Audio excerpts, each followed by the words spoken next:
మీలో పానీపూరి ఎంతమందికి ఇష్టమో కమెంట్ చేయండి. Welcome to day 21 of posting every day consistently. 20 days అయిపోయినందుకు ఇవాళ కొంచెం కొత్తగా ట్రై చేయాలనిపించింది. అలా కబోర్డ్ తీసి చూస్తే పానీపూరి కనిపించాయి. ఇంకా చూసాక ఆగుతామా, ఫుల్ పానీపూరి తినాలనిపించింది. ఇండియాలో ఎప్పుడు కావాలంటే అప్పుడు చక్కగా ఇంటి దగ్గరలోనే ఎవరో ఒకరు బండి పెట్టుంటారు, చక్కగా తినేవాళ్ళం. కానీ ఇయర్స్ వచ్చాక పానీపూరి దొరకడమే చాలా కష్టం. ఒక ప్లేట్ పానీపూరి లిటరలీ 10.99కి అమ్మిన రోజులు కూడా ఉన్నాయి అన్నమాట. అలా చేసినా తిన్న రోజులు ఉన్నాయి.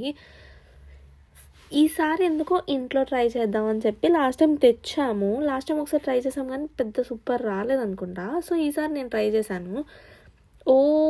పానీపూరి యాక్చువల్ బండి దగ్గర చేసేటట్టు కాకుండా నా దగ్గర ఉన్న ఇంగ్రీడియంట్స్ తోటి మేము ఏదో అలా ట్రై చేసామన్నమాట.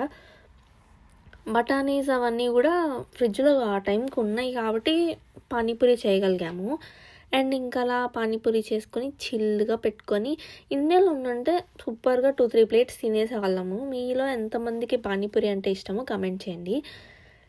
ఇయర్స్ వచ్చాక అసలు ఏదన్నా నచ్చింది తినాలి అని అంటే మీరు ఒక 3-4 టైమ్స్ ఆలోచించుకొని మీరు ఆర్డర్ చేసుకొని తినడానికి మళ్ళీ ఇంకొక 2-3 డేస్ అలా స్కిప్ అయిపోతాయి. అండ్ నచ్చినప్పుడు తినండి అని నేను సజెస్ట్ చేస్తాను. That's it guys, bye, see you again in the next video.